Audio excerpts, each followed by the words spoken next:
درود شریف پڑھیں اللہم صلی علی محمد النبی الولی وعلی آلہ وصحبہ اجمعین۔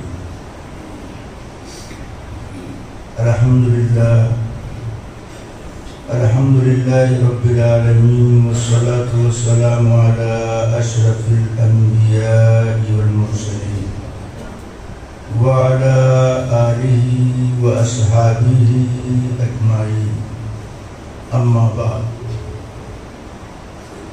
عن عبد الله بن عمرو رضي الله تعالى عنه قال قال رسول الله صلى الله عليه وسلم ثلاث مهلكات وثلاث منجيات، ثلاث كفارات وثلاث درجات، أما المهلكات فشح مطاع وهوى متبع وإعجاب المرء بنفسه، وأما المنجئات فالعدل في الغضب والرضا، والقصد في الفقر والغنى، وخشية الله تعالى في السر والعلانية، وأما الدرجات وأما الكفارات فانتظار الصلاة بعد الصلاة، وإسباغ الوضوء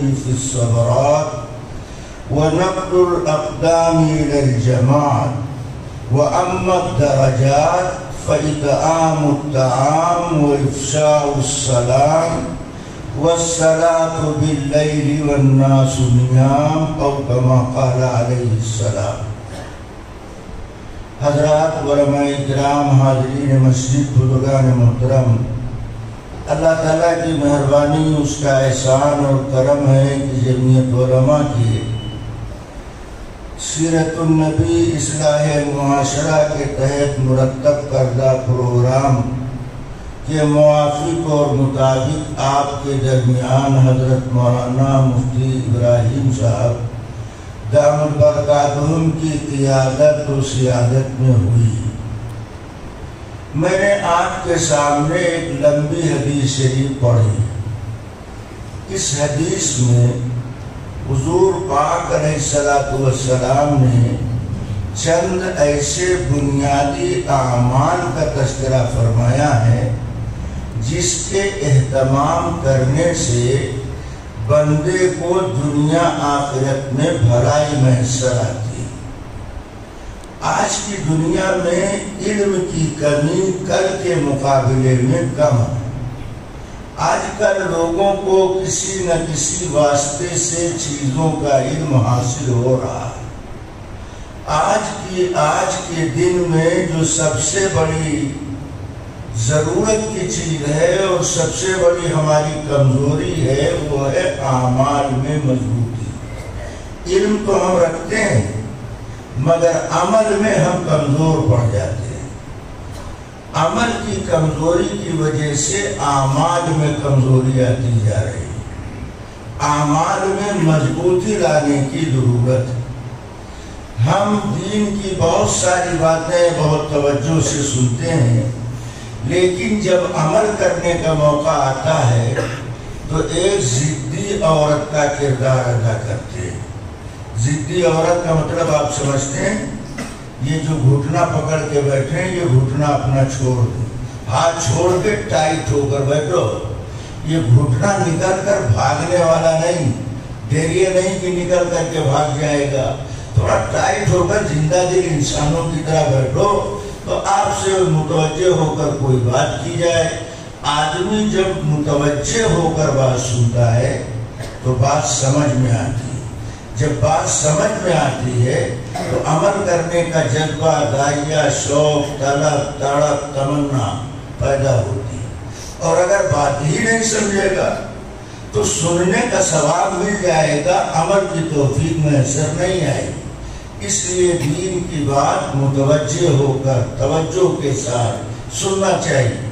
اسی لیے علماء نے مسئلہ لکھا ہے کہ ناقدروں کے سامنے دین پیش نہیں کرنا چاہیے۔ کیوں؟ اس میں دین کی توہین ہے، دین کی ناقدری۔ اور مسلمان دین کی ناقدری کسی قیمت پر برداشت نہیں کر سکتا۔ اس لیے آپ توجہ کے ساتھ ہماری بات سنیں۔ عمل کی دنیا میں ہم کمزور ہیں۔ جب عمل کی بات آتی ہے تو ہم ایک ضدی عورت کا کردار ادا کرتے ہیں۔ ضدی عورت کا مطلب سمجھتے ہیں؟ ایک صاحب کی بیوی بہت ضدی تھی، شوہر جو کہتا تھا اس کے خلاف کرتی تھی۔ شوہر کہتا روٹی پکاؤ تو وہ چاول پکاتی، شوہر کہتا سالن پکاؤ تو وہ سبزی پکاتی تھی، شوہر کہتا اس گھر نہ جاؤ تو اس گھر ضرور جاتی تھی، اور ستم بالائے ستم کریلا نیم چڑھا۔ اس عادت کے ساتھ ایک بری عادت اس کے اندر یہ تھی کہ روزانہ بلا ناغہ دوپہر کا کھانا پکانے کے بعد وہ اپنے میکے جایا کرتی تھی۔ کیوں؟ ندی کے اس پار اس کی سسرال اور ندی کے اس پار اس کا میکہ۔ یہ غریب شوہر ایسی ضدی ہٹی شیطان کی چچہری بہن کے ساتھ بددل ناخواستہ گزر بسر کر رہا تھا۔ شدہ برسات کا موسم آیا، سخت بارش ہوئی، ندی نالے پانی سے شرابور، سارا علاقہ جل تھل، تا حد نظر پانی ہی پانی۔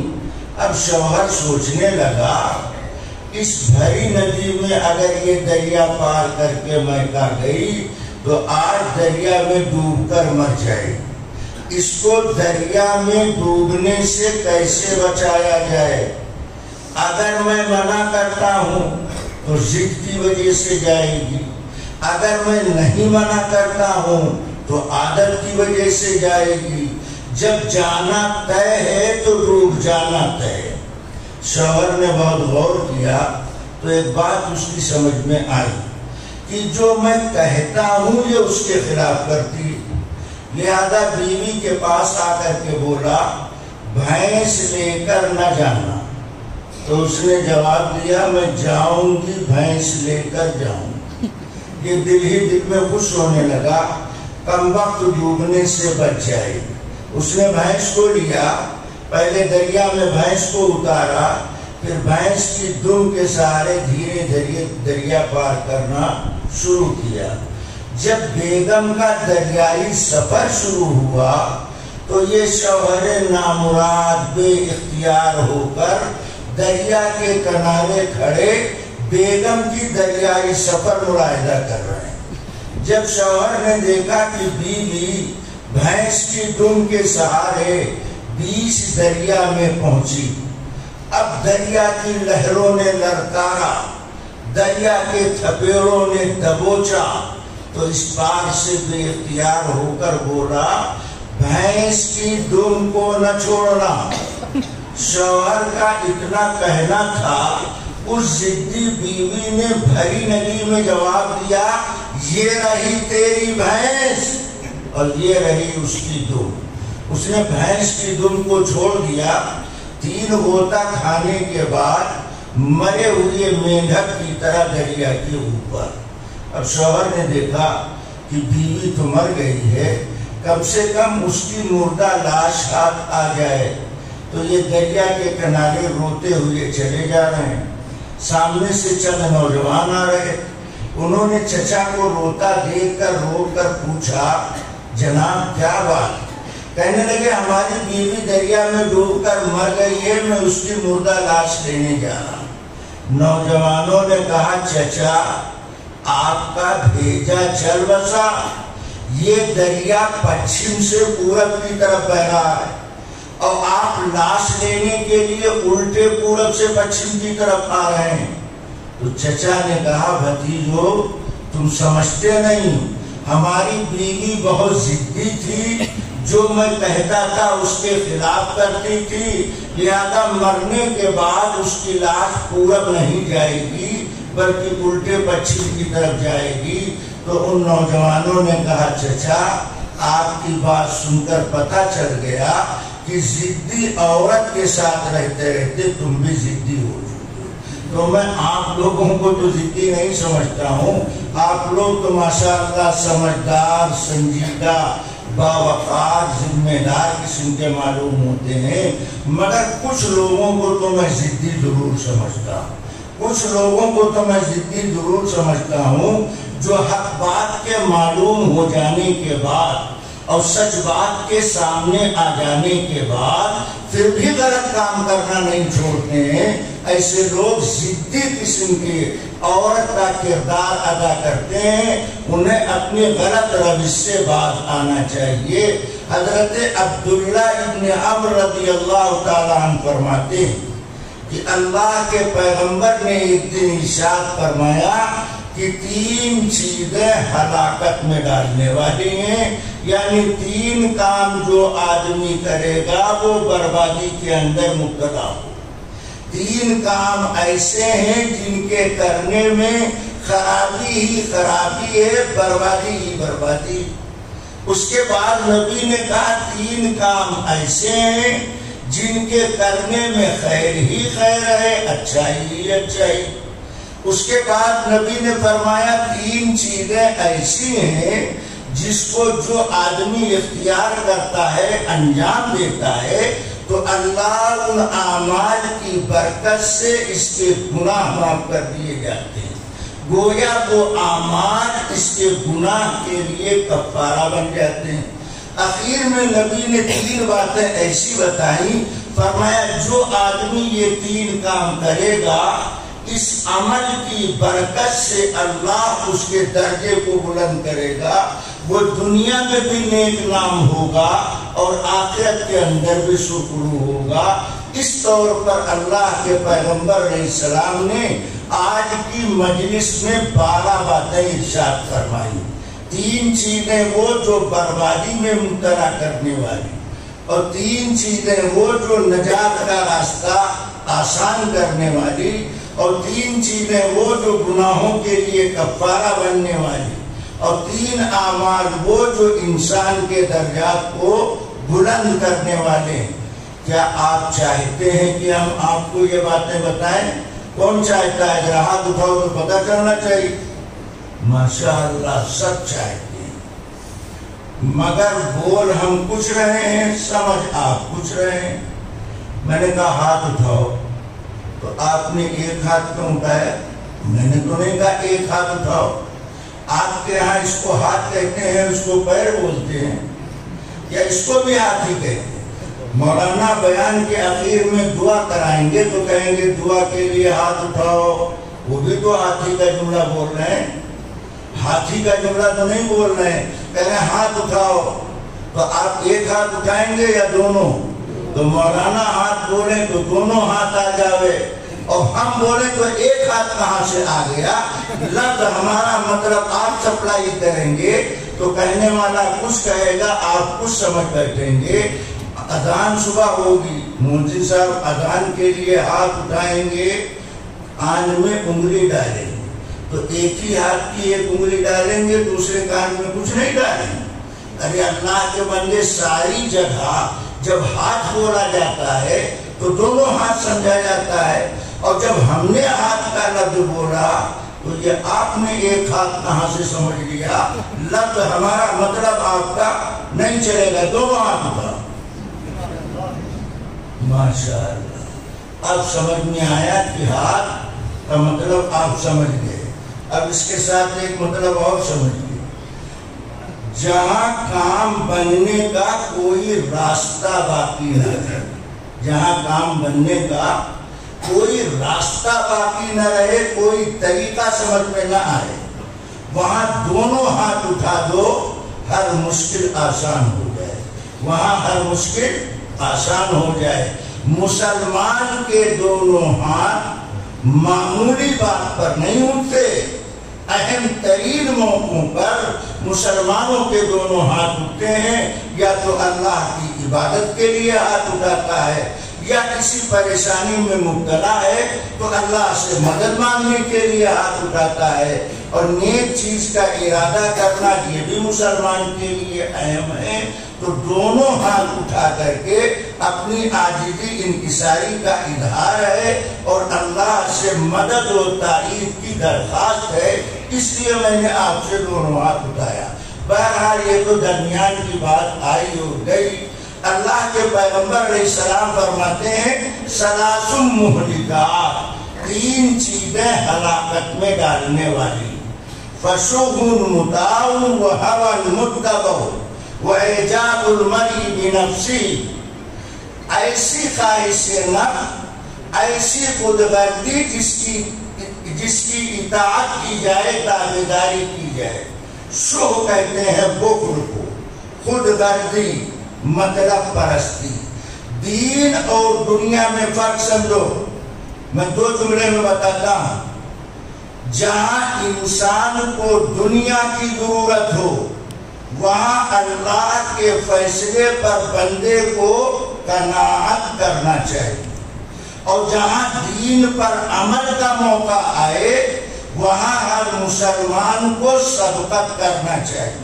بالفاظ دیگر یوں کہیے کہ دنیا کے معاملے میں مقدر پر قناعت کرو اور دین کے معاملے میں عمل کی دنیا میں سبقت کرو۔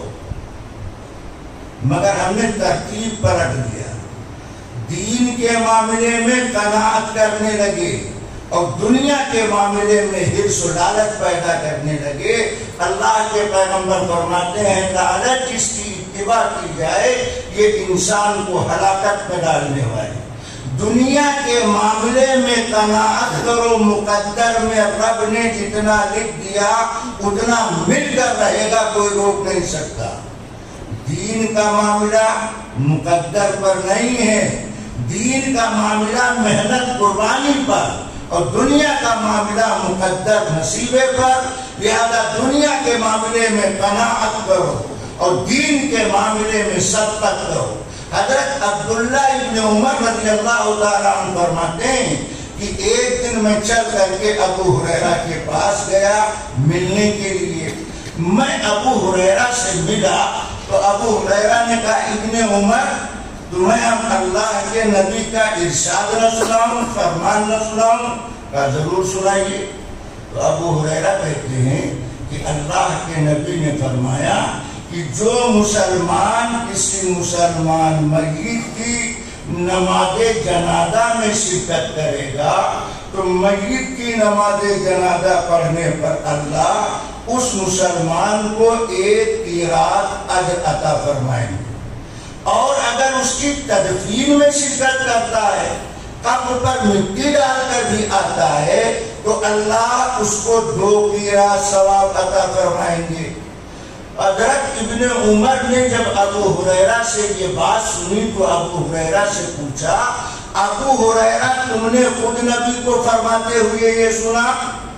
ابو ہریرہ کہتے ہیں ہاں میں نے اپنے کان سے نبی کو فرماتے ہوئے یہ سنا کہ کوئی مسلمان مسلم میت کی نماز جنازہ میں شریک ہوگا تو اللہ اس کو 1 قیراط ثواب عطا کرے گا، اور اگر تدفین میں شرکت کرے گا تو 1 قیراط ثواب اور عطا کرے گا۔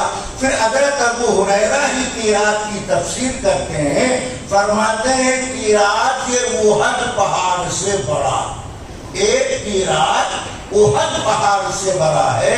ابو ہریرہ کا جواب سن کر عبداللہ ابن عمر کہتے ہیں ابو ہریرہ ہم نے تو بہت سارے قیراط ضائع کر دیے، کاش کی یہ بات اگر ہمیں پہلے معلوم ہوتی کہ میت کی نماز جنازہ میں شرکت کرنے پر 1 قیراط اجر ملتا ہے تو میں نماز جنازہ میں بہت اہتمام کے ساتھ شرکت کرتا اور تدفین کے بعد میں قبر سے واپس آتا۔ ہم نے تو بہت سارے قیراط ضائع کر دیے۔ ابن عمر کا بیان یہ بتاتا ہے کہ مسلمان کو دین کے معاملے میں سبقت، مسارعت، آگے بڑھنے کی کوشش کرنی چاہیے اور دنیا کے کام میں قناعت کرنا چاہیے۔ دنیا مقدس سے ملتی ہے، دین کوشش سے ملتا ہے۔ اللہ کے نبی کہتے ہیں جس نے بخل کی اتباع کیا وہ ہلاکت میں پڑے گا، وہ ہوى متبع، اور جو خواہش نفس کا تابعدار بنا اس کے لیے بربادی یقینی۔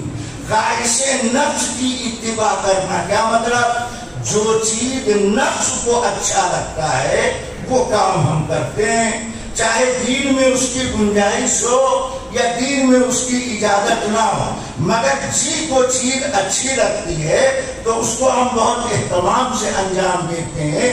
آج مسلم سماج کے لیے یہی سب سے بڑا سوال ہے۔ ہم نماز بھی پڑھتے ہیں، روزہ بھی رکھتے ہیں، ذکر بھی کرتے ہیں، صدقہ بھی کرتے ہیں، مگر تنہائی میں بیٹھ کر انٹرنیٹ چالو کر کے ننگی اور گندی تصویریں بھی دیکھتے ہیں۔ جس آنکھ سے اللہ کا کلام دیکھتے ہو اور جس آنکھ سے اپنے ماں باپ کو محبت کی نگاہ سے دیکھتے ہو، اسی روشن آنکھ سے ننگی اور گندی تصویریں دیکھتے ہو۔ کیوں دیکھتے ہو؟ اس لیے کہ دیکھنا جی کو اچھا لگتا ہے، نفس کو اچھا لگتا ہے، طبیعت کو اچھا لگتا ہے۔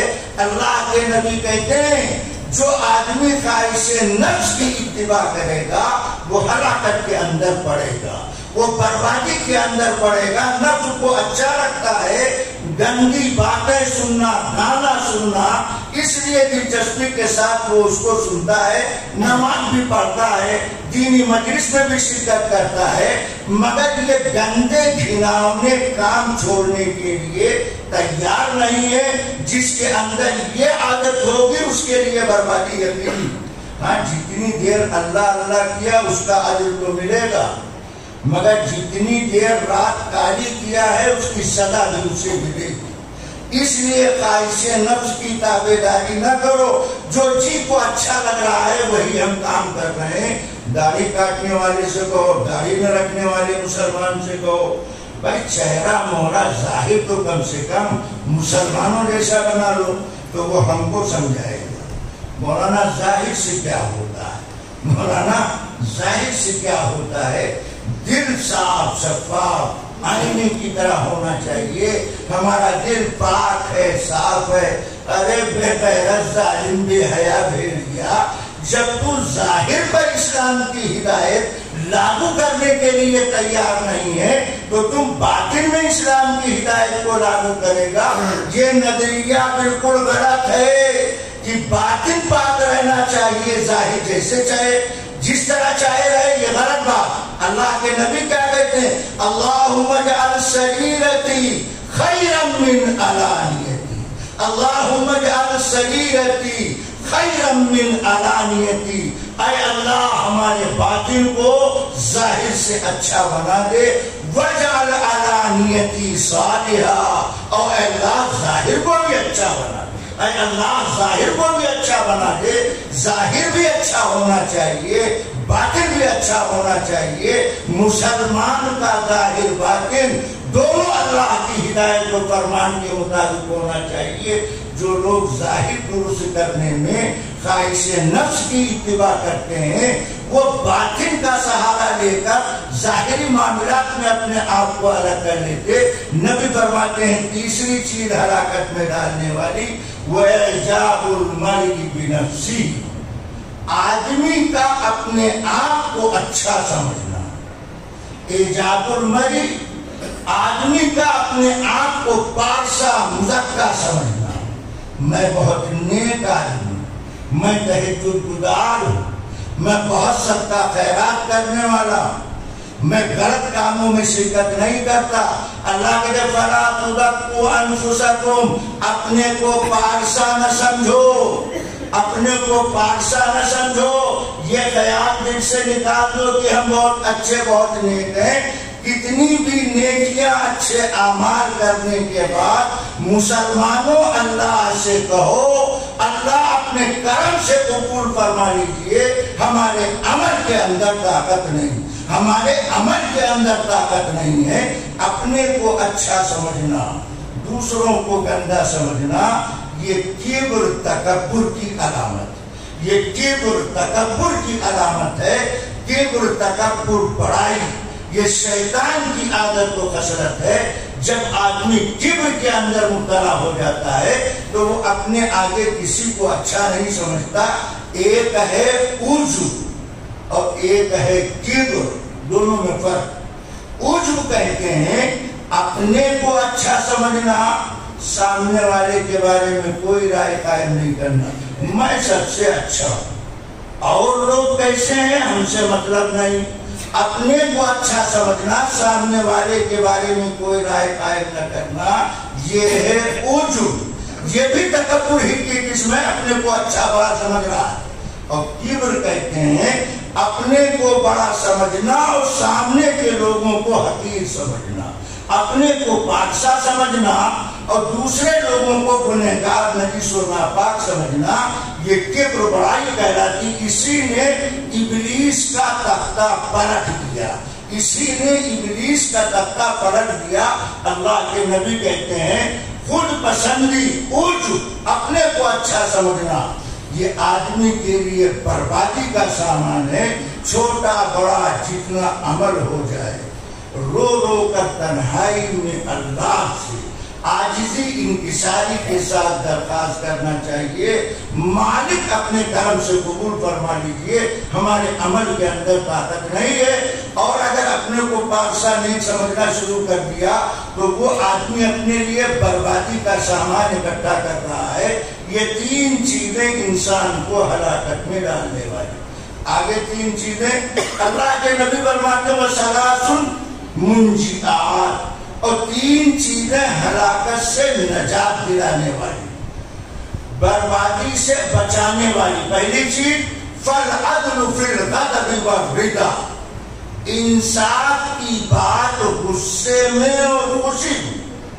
انصاف کی بات بولنا غصے میں اور خوشی میں. ذرا دھیان سے سنیے گا, نبی قید کیا لگا رہے ہیں؟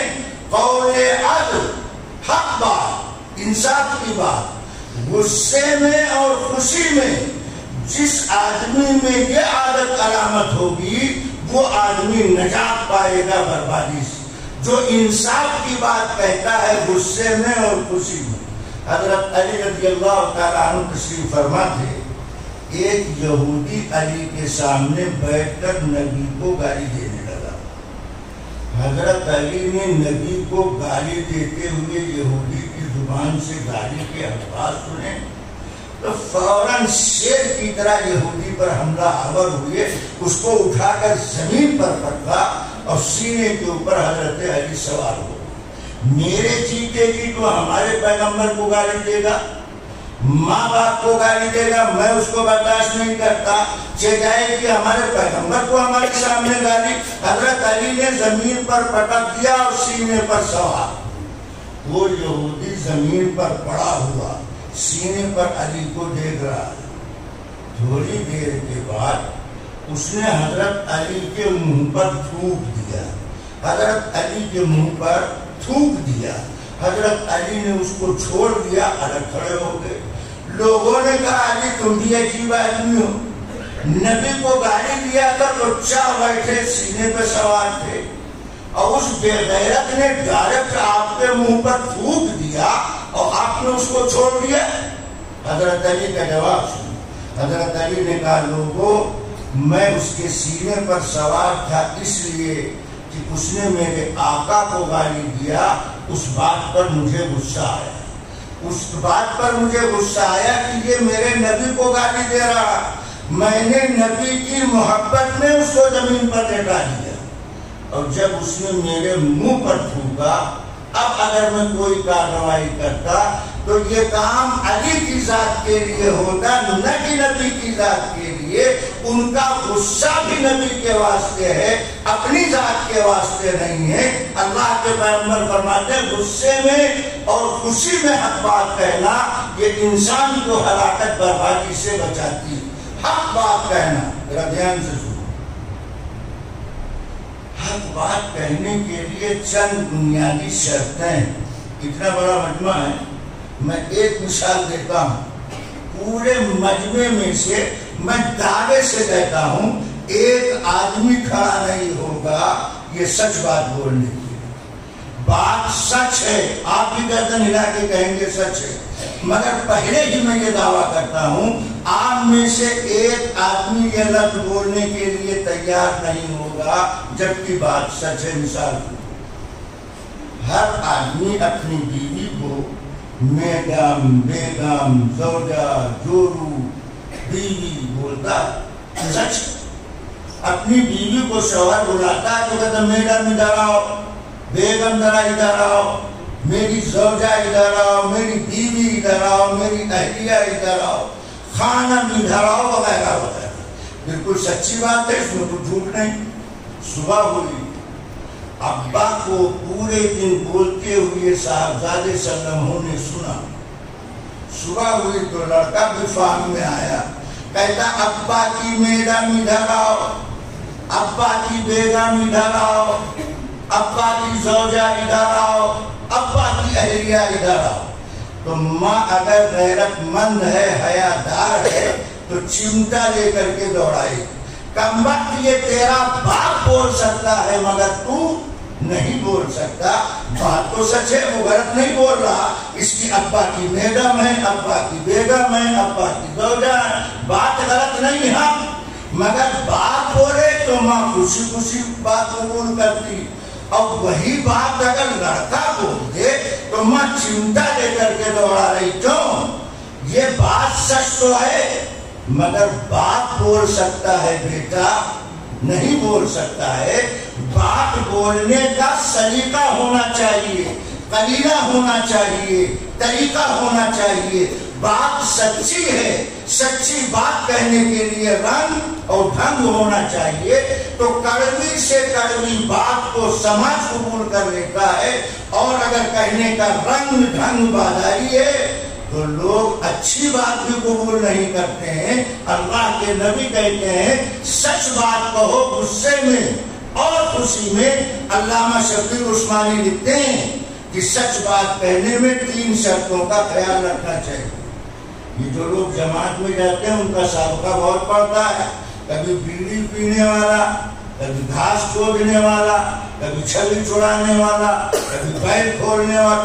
ایسے لوگوں سے ان کا واسطہ پڑتا ہے. چور ڈکیت بدماش قسم کے لوگ جن سے گھر والے عاجز رہتے ہیں، کہتے لے جاؤ امیر صاحب کے حوالے کرو. امیر صاحب کے حوالے کر دو. جو ماں باپ کی قابو میں نہ آئے وہ امیر کے حوالے کر دو. یہ امیر اس کو غریب بنا دے گا کیا؟ نہیں، اس کو راہ راست پر لانے کی یہ کوشش کرے گا. تو حق بات مگر اس کے کہنے کے لیے 3 شرطیں کا خیال رکھنا. نمبر 1، نیت حق ہونی چاہیے، نیت سچی اور اچھی ہونی چاہیے. جس سے بات کہہ رہے ہو اس کو حقیر ذلیل کمین نہ سمجھو.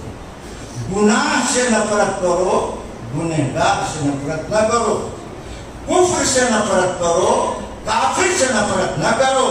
شرک سے نفرت کرو، مشرک سے نفرت نہ کرو. اگر گناہگار سے نفرت کرو گے تو اصلاح اس کی کیسی ہوگی؟ وہ گناہ کو کس طرح پر چھوڑے گا؟ اس لیے حق بات کہنے کے لیے کہنے والے کی سب سے پہلے نیت درست ہونی چاہیے. اصلاح مقصد ہے، ذلیل کرنا مقصد نہیں. دوسری شرط، بات سچی ہونی چاہیے. سنی سنی ہوائی بات مت کرو.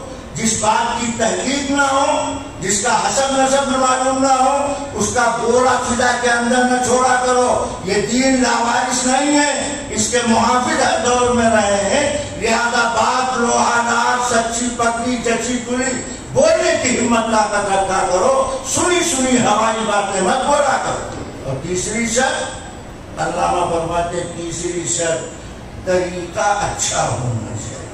طریقہ اچھا ہونا چاہیے. اللہ کے پیغمبر کو طائف والے پتھر مار رہے ہیں تو نبی پتھر کے جواب میں پتھر نہیں چلا رہے. نبی پتھر کے جواب میں ہاتھ اللہ کے سامنے اٹھائے ہوئے ہیں. تو طریقہ اچھا ہونا چاہیے. چاہے غصے میں بات کرو گے یا خوشی میں بات کرو گے اس بات کا اثر ہوگا.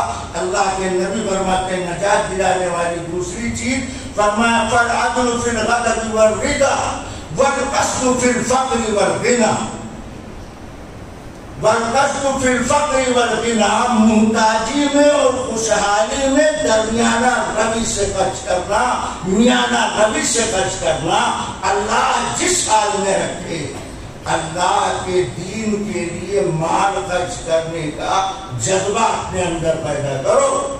جس حال میں اللہ کے، مثلا یہاں اللہ کے نبی ہلاکت سے بچ کر نجات پانے کے لیے جو دوسرا عمل بتا رہے ہیں، اس میں صدقہ واجبہ کا حکم نہیں بیان ہو رہا، بلکہ صدقہ نافلہ کا ذکر کیا جا رہا ہے کہ جب کبھی دین کے لیے چندے کا مطالبہ کیا جائے تو جس پوزیشن میں ہو اپنی حیثیت کے مطابق خرچ کر کے حصہ لو۔ مثلا ایک آدمی 1000 روپے کا مالک ہے تو اس کے لیے 10 روپے خرچ کرنا مشکل نہیں، ایک آدمی 10,000 روپے کا مالک ہے اس کے لیے 100 روپیہ خرچ کرنا مشکل نہیں۔ اللہ کے نبی کہتے ہیں کہ تنہائی اور خوشحالی میں میانہ روی سے خرچ کرنے کی جو عادت رکھتا ہے اللہ تعالیٰ اس کو ہلاکت سے بچاتے ہیں۔ اور تیسری چیز وَخَشْيَةُ اللَّهِ تَعَالَى فِي السِّرِّ وَالْعَلَانِيَةِ، اللہ کا ڈر خلوت میں اور جلوت میں،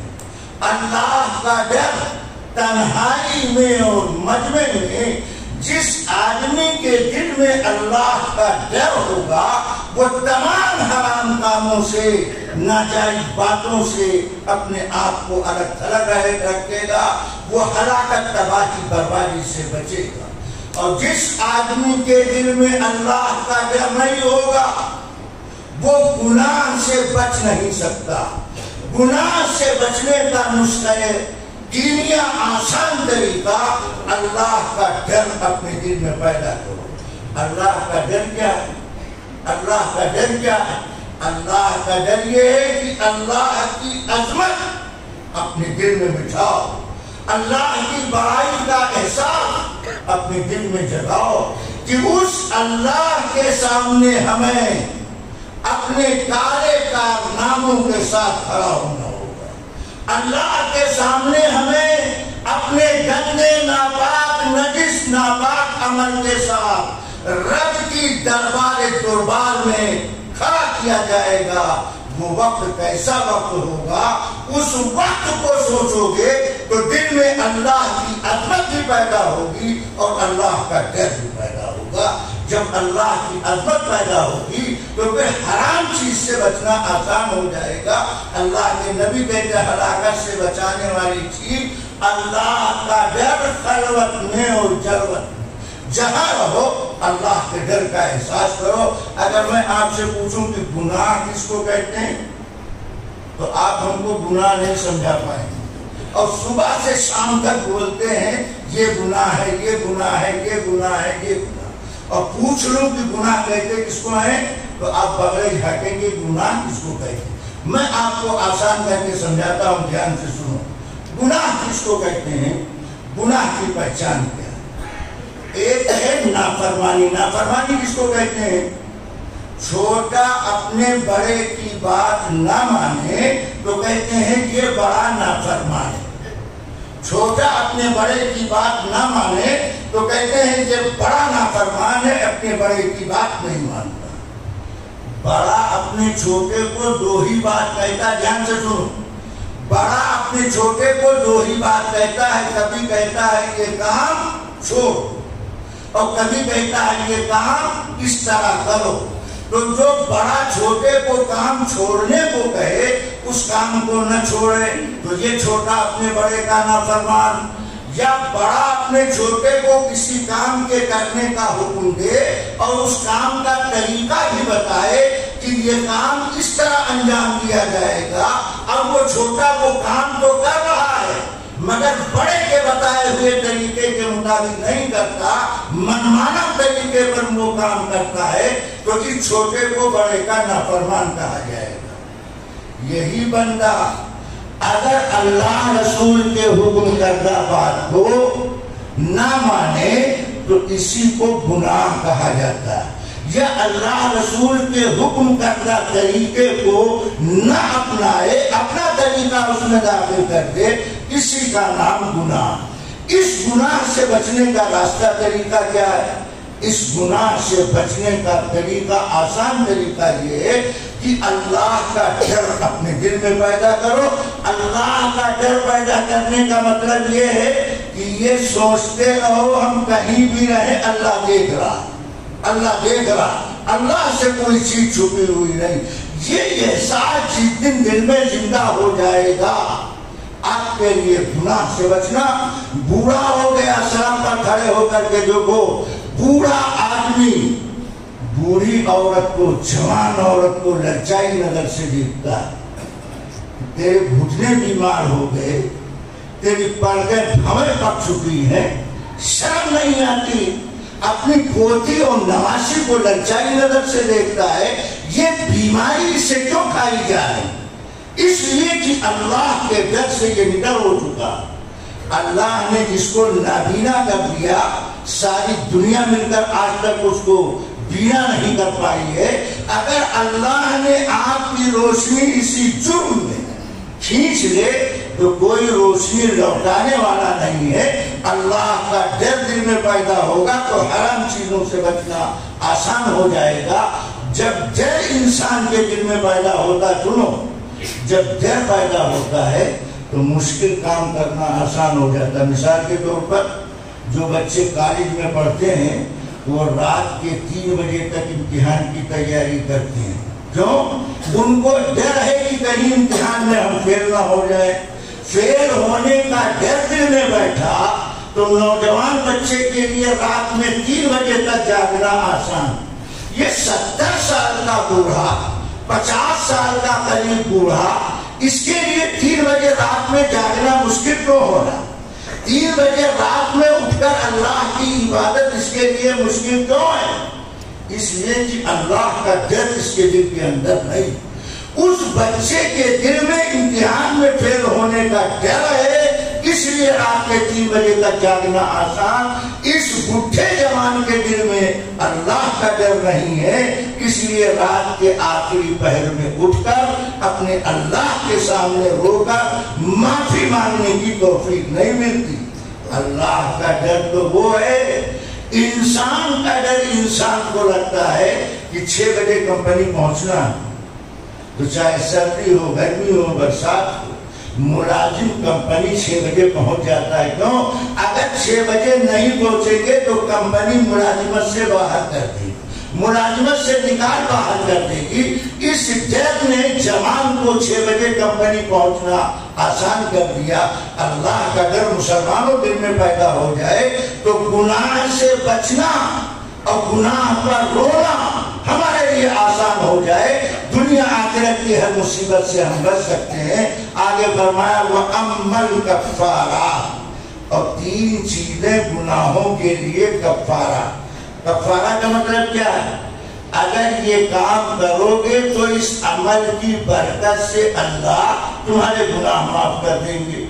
یہ 3 اعمال ایسے ہیں جو آدمی یہ 3 عمل کرے گا تو اس عمل کی برکت سے اللہ اس کے چھوٹے چھوٹے گناہ معاف کر دیں گے.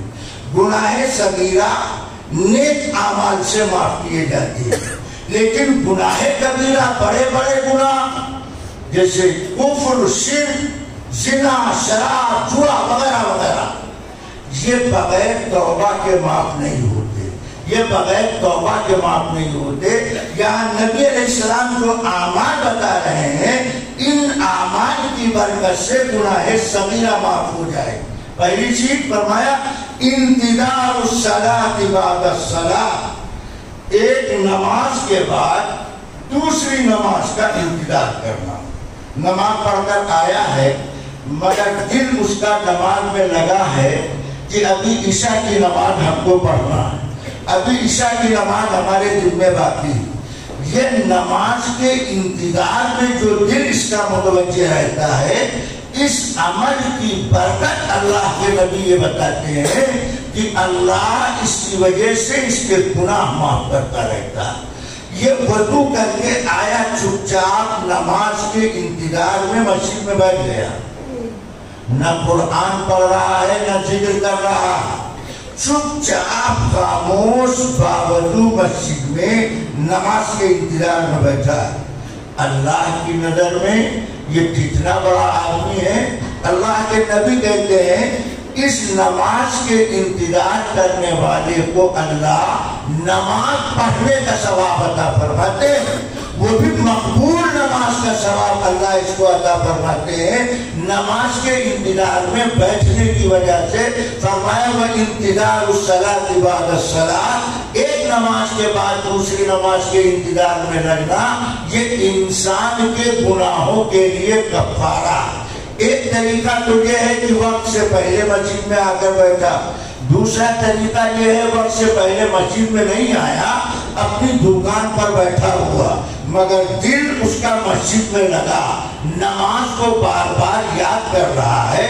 دوسری حدیث میں اللہ کے نبی نے بشارت سنائی وَرَجُلٌ قَلْبُهُ مُعَلَّقٌ فِي الْمَسَاجِدِ، ایسا آدمی جس کا دل مسجد میں لٹکا رہتا ہو اللہ یوم المحشر میں اس کو عرش کے سائے میں جگہ عطا فرمائیں گے، جس دن عرش الہی کے علاوہ کوئی سایہ نہیں ہوگا۔ صرف نماز کے انتظار کرنے پر اللہ یہ اجر عطا فرماتے ہیں۔ وضو کر کے بیٹھا ہے نماز کا ثواب مل رہا ہے، اور ایک آدمی جو وضو کر کے بیٹھا اس کا درجہ اتنا بڑا کہ مسجد میں جب تک نمازی رہتا ہے، ذرا دھیان سے سنو، جمعہ کے دن تو جمعہ کے نمازیوں کو خارش کی بیماری لگ جاتی، جہاں گھنٹی بجی سب قبلہ کے بجائے پورب دیکھنے لگتے ہیں، پچھم کے بجائے پورب دیکھنے لگتے ہیں، گھنٹی بجی کیا قیامت آ گئی۔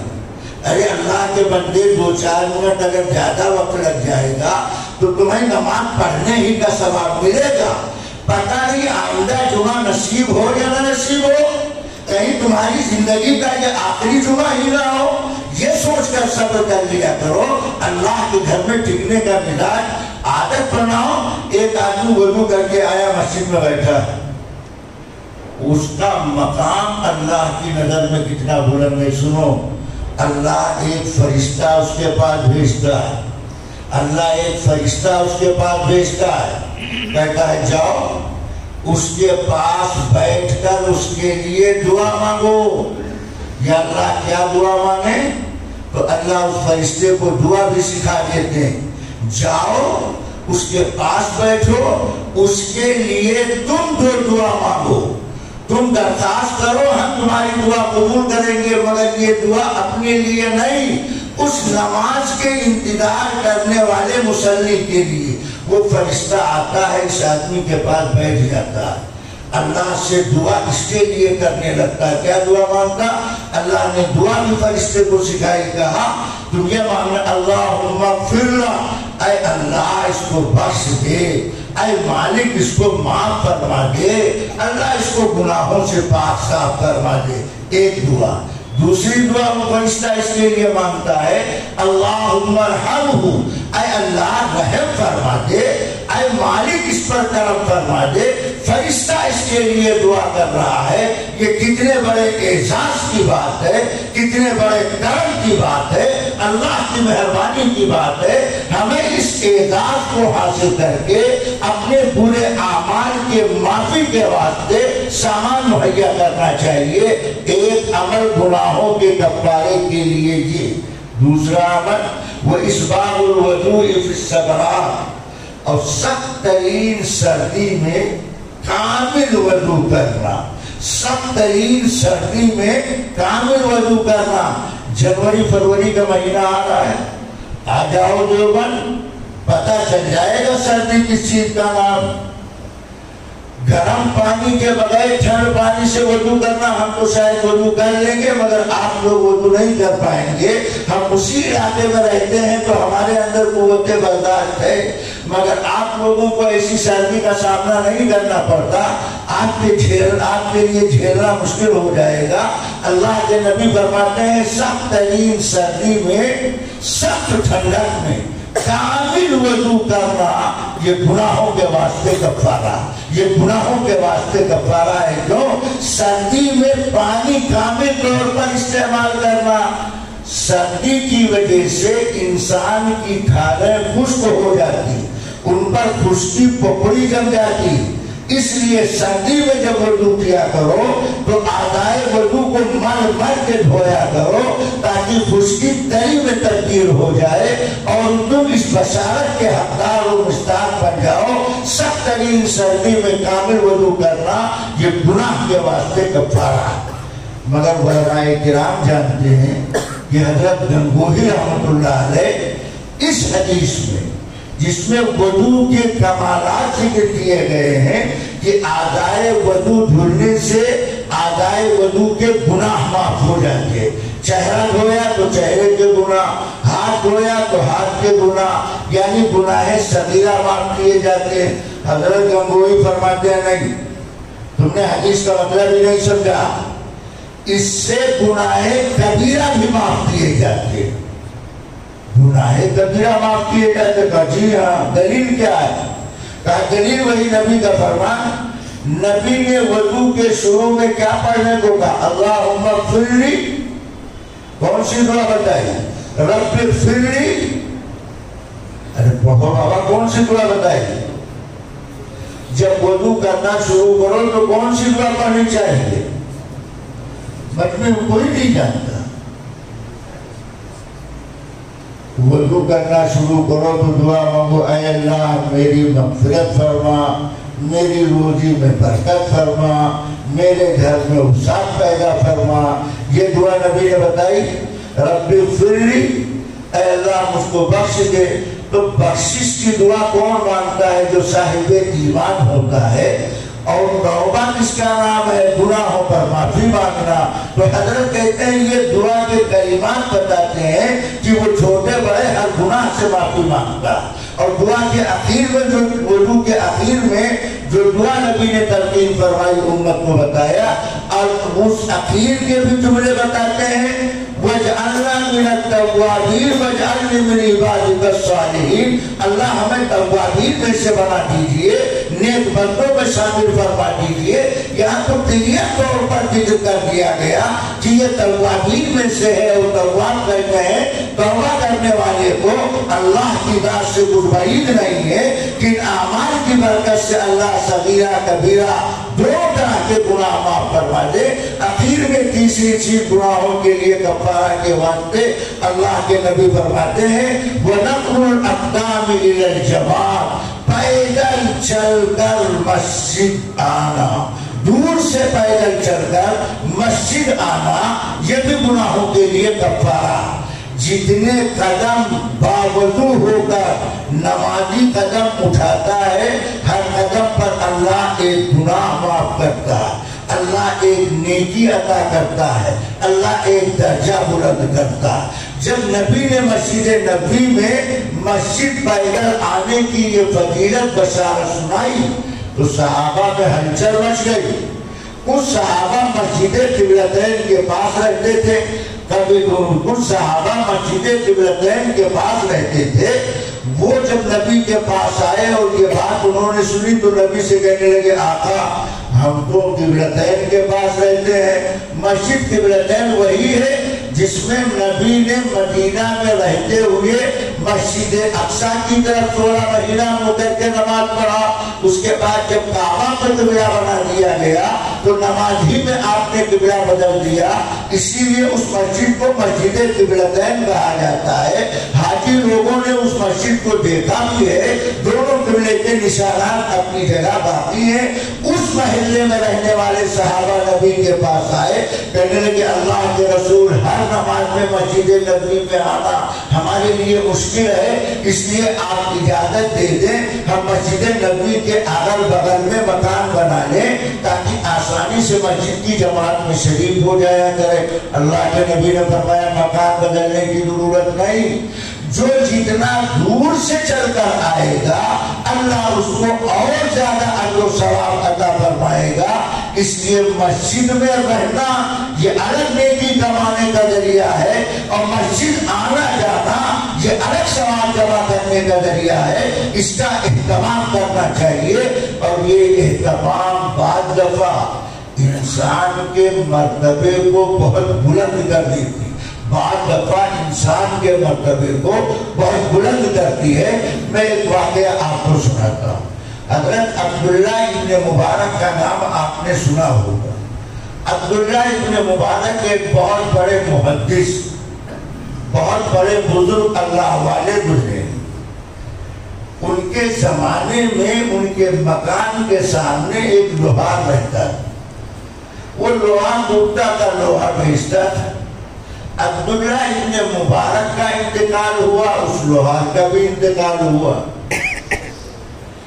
عبداللہ ابن مبارک کے انتقال کے بعد کسی نے خواب میں عبداللہ ابن مبارک کو دیکھا تو ابن مبارک سے پوچھا حضرت کیسی گزری؟ تو عبداللہ ابن مبارک فرماتے ہیں کہ اللہ تعالیٰ نے رحم فرمایا اور بلند مرتبہ عطا فرمایا. اللہ نے رحم فرمایا اور بلند مقام عطا فرمایا. ہاں البتہ ایک عجیب بات ہوئی. کہا وہ کیا؟ کہا وہ میرے سامنے جو لوہار رہتا تھا اس کا مرتبہ ہم سے بلند و بالا ہے، اس کو ہم سے بلند مرتبہ مل گیا. یہ خواب دیکھنے والا بہت پریشان ہوا. یا اللہ، یہ اتنے بڑے محدث، ان سے اونچا مقام اس لوہار کو مل گیا. اس لوہار کے پاس کون سا ایسا خاص عمل تھا؟ خواب دیکھنے والا اس کی بیوی کے پاس آیا، لوہار کی بیوی سے ملا کہ تمہارے شوہر جان کون سا ایسا عمل کرتے تھے کہ اللہ نے ان کو بلند مرتبہ عطا کیا؟ تو بیوی نے کہا عمل تو کوئی خاص کرتے نہیں. کہا یاد کرو، دہن پر زور ڈالو، کچھ بات یاد آئے گی. تو بیوی نے جب بہت دماغ پر زور ڈالا تو کہا ہاں البتہ دو چیزیں بہت اہتمام سے کرتے، البتہ دو کام بڑے اہتمام سے کرتے. کہا کیا؟ کہا ایک تو یہ جب وہ دکان پر رہتے یا گھر میں رہتے، جیسے اذان کی آواز سنتے تھے، اگر لوہا گرم بھٹی پر رکھا ہے، ہتھوڑا اٹھا رکھا ہے تو اٹھے ہوئے ہتھوڑے کو پیچھے ڈالتے تھے، گرم لوہے کو بھٹی میں چھوڑتے تھے، دکان چھوڑ کر اللہ کے گھر کی طرف روانہ. گھر میں ہے، اذان شروع ہوئی، ساری چیز چھوڑ کر فوراً مسجد چل دیتے تھے. اس عمل میں کوئی تخلف نہیں تھا، کوئی ٹال مٹول نہیں، اس میں اٹل تھے، اس کے سخت پابند تھے. اور دوسرا گرمی کے زمانے میں جو چھت پر سوتے تھے، اور عبداللہ ابن مبارک سامنے گھر ہونے کی وجہ سے گرمی کے موسم میں چھت پر تہجد کی نماز کے لیے کھڑے نظر آتے. ابن مبارک تہجد کی نماز کے لیے کھڑے نظر آتے تھے. تو میرے شوہر لیٹے لیٹے بستر پر اللہ سے کہتے تھے اے اللہ، کاش تو ہم کو بھی فرصت عطا فرما دیتا، اے اللہ کاش تو ہم کو بھی فرصت عطا فرما دیتا، تو میں بھی تیرے اس بندے کی طرح تیرے دربار میں کھڑا ہوتا. میں تو اتنا تھکا ہارا ہوں کہ کھڑے ہونے کی ہمارے اندر بساط اور طاقت نہیں ہے.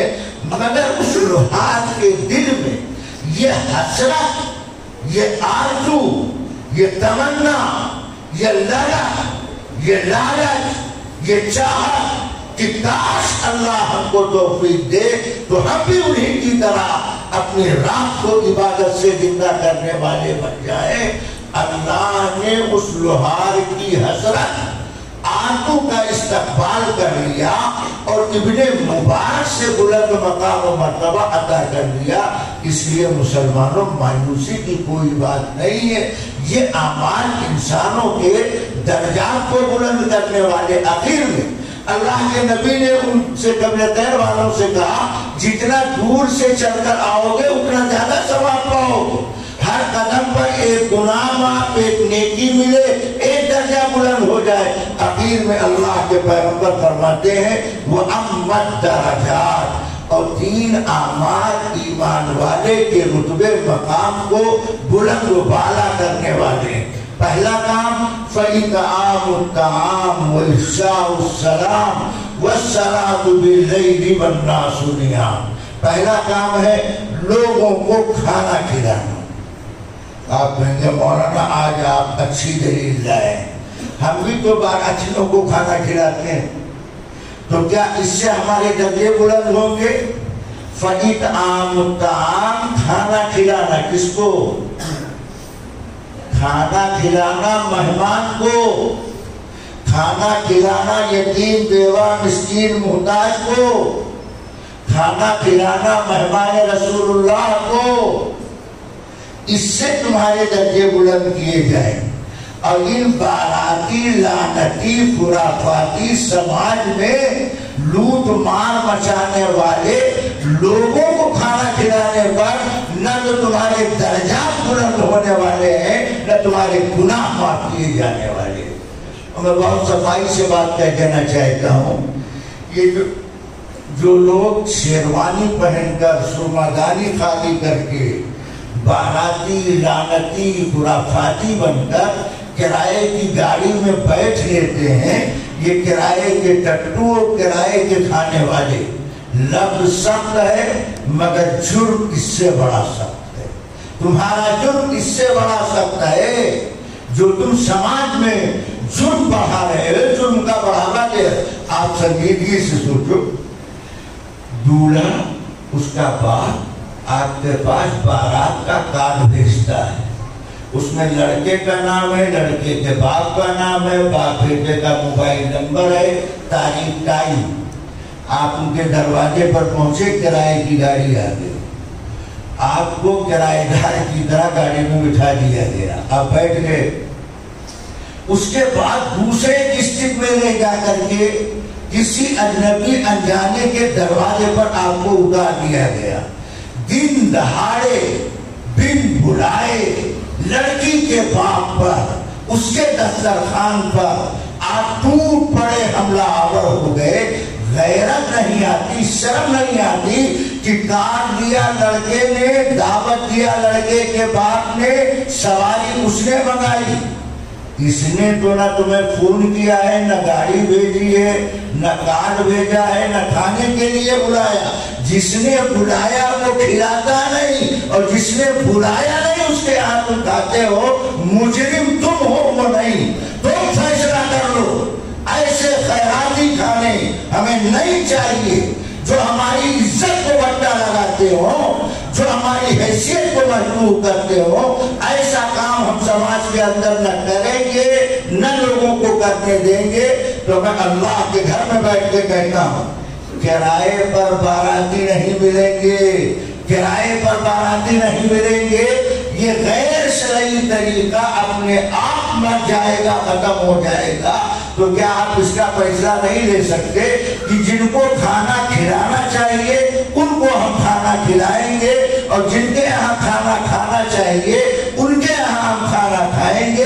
اللہ کے نبی کہتے کھانا کھلانا یہ انسان کے درجے کو بلند کرتا ہے، مگر مہمان کو کھلاؤ، غریب مسکین بیوہ کو کھلاؤ۔ ان باراتی خرافاتی کے کھلانے پر آپ کے درجات بلند ہونے والے نہیں۔ دوسرا کام بتایا وہی السلام، سلام کا عام کرنا۔ سلام یہ اللہ کا نام ہے، دعائیہ جملہ کلمہ ہے، جتنا کثرت سے استعمال کرو گے اللہ کی طرف سے امن و سلامتی کے حقدار بنائے جاؤ گے۔ مگر یہ بھی معلوم ہونا چاہیے کہ کہاں کہاں سلام نہیں کرنا چاہیے۔ ہم کرنے پر جب اترتے ہیں تو روڈ دروازہ سخت راستہ دیتے ہیں۔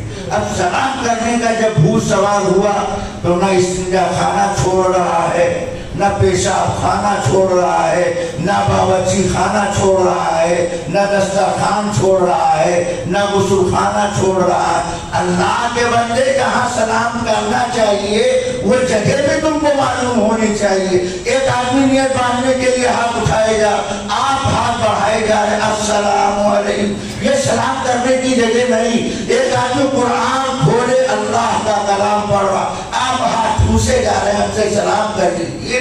بے شک سلام کرنا انسان کے درجے کو بلند کرتا ہے، مگر ہمیں یہ بھی معلوم ہونا چاہیے کہ کہاں سلام کرنا چاہیے اور کہاں سلام نہیں کرنا چاہیے۔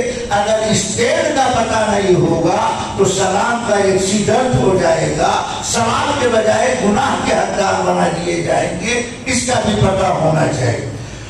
کھانے کی حالت میں سلام کرنا اگر کسی نے سلام کر دیا، انجانا آدمی ہے، آپ نے جواب دے دیا تو کوئی جرم نہیں، کوئی گناہ نہیں، مگر ادب کے خلاف ہے کھانے والے کو سلام کرنا۔ کیوں؟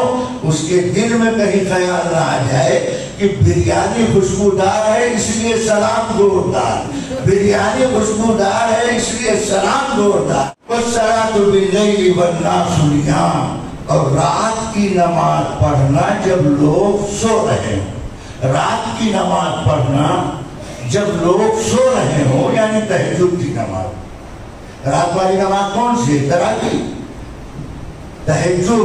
تہجد کی نماز پڑھے جب لوگ سو رہے ہوں، اور تراویح تو پڑھی جاتی ہے جب لوگ جاگ رہے ہوتے ہیں۔ تو معلوم ہوا اس ٹکڑے میں تراویح کی نماز مراد نہیں، تہجد کی نماز ہے، اور تہجد کی نماز رات کے آخری حصے میں پڑھی جاتی ہے جب فضا میں سناٹا قائم رہتا ہے۔ فرمایا رات کی نماز جب لوگ سو رہے ہیں۔ حضرت عائشہ کہتی ہیں کہ اللہ کے نبی تہجد کی نماز کس طرح پڑھتے؟ فتح الباب رویدا، نبی اٹھے، آہستہ سے دروازہ کھولا، پھر آہستہ سے دروازہ بند کر دیا، چلے گئے، نماز پڑھ رہے ہیں، حضرت عائشہ لیٹی ہوئی ہیں، سجدہ کرتے ہیں، ہاتھ لگنے کا خطرہ ہے، ہاتھ کھسکا دیتے ہیں، اندھیرے میں نماز پڑھے جا رہے ہیں، گھر والوں کو پتہ نہیں۔ یہ نماز جتنی چھپ کر ادا کی جائے اتنی ہی اس نماز میں للہیت پائی جاتی ہے۔ اب آپ کے مکان کے دروازے پر ہائی لائٹ لگی، اس کی روشنی آپ کے صحن میں، برآمدے میں، آپ نے ہم سے سنا اندھیرے میں پڑھنا چاہیے۔ اب آپ کو شیطان بہکائے گا، آپ کے برآمدے میں اندھیرا ہے نہیں، لہٰذا تہجد پڑھو نہیں، یہ مطلب نہیں۔ مطلب یہ ہے اخلاص کا پہلو پایا جانا چاہیے، چھپ چھپا کر یہ نماز پڑھنی چاہیے۔ اس نماز کی وجہ سے کسی سونے والے کو تکلیف نہ ہو۔ رات میں تلاوت کرو، چاہے تہجد پڑھو، چاہے ذکر کرو، سونے والوں کی نیند میں خلل نہیں پڑنا چاہیے۔ اگر آپ نے کوئی ایسی حرکت کی کہ سونے والوں کی نیند میں خلل پیدا ہوا تو آپ کا یہ عمل آپ کو گناہ دلوا سکتا ہے۔ آپ سونے والوں کی رعایت نہیں کرتے۔ اللہ کے نبی اتنا آہستہ سے دروازہ کھولتے اور دروازہ بند کرتے کہ سونے والوں کو پتہ نہ چلتا۔ دروازہ کھول کر مکان کے اندر آتے تو درمیانی آواز میں سلام کرتے کہ لیٹا ہوا آدمی اگر جاگ رہا ہے سلام کے الفاظ سنے گا، جواب دے دے گا، پتہ چل جائے گا، اور اگر وہ سو رہا ہے جواب اس پر واجب نہیں۔ اللہ کے پیغمبر کے یہ اعمال اور آپ کے افعال یہ امت کے واسطے نمونے اسی لیے ذکر کیے گئے تاکہ ہم اس کو اپنی زندگی میں پیدا کریں۔ اور آخری بات میں کہتا ہوں، تہجد کی نماز میں دو چیزوں کا خیال رکھنا چاہیے۔ یہ نماز انفرادی اکیلے آدمی کے عمل کی نماز ہے۔ تہجد کی رکوع، سجدہ، قومہ، قعدہ سب لمبا ہونا چاہیے۔ رکعت لمبی، رکوع لمبا، سجدہ لمبا۔ 4 رکعت پڑھو مگر رکعت لمبی ہونی چاہیے۔ اب بیچارہ جماعت میں گیا تھا، قرآن کی 4 سورتیں، امیر سرکاری بن کر سوال کرے کہ اللہ کو تمہاری عاجزی دیکھ کر تم پر ترس آ جائے، رحم آ جائے، اللہ تعالیٰ دل کھول کر تمہیں عطا فرما دے۔ اللہ کے یہاں کسی چیز کی کمی نہیں ہے۔ اللہ تعالیٰ ہم سب کو مانگنے کا طریقہ، عمل کرنے کا سلیقہ نصیب فرمائے۔ وما علینا الا البلاغ۔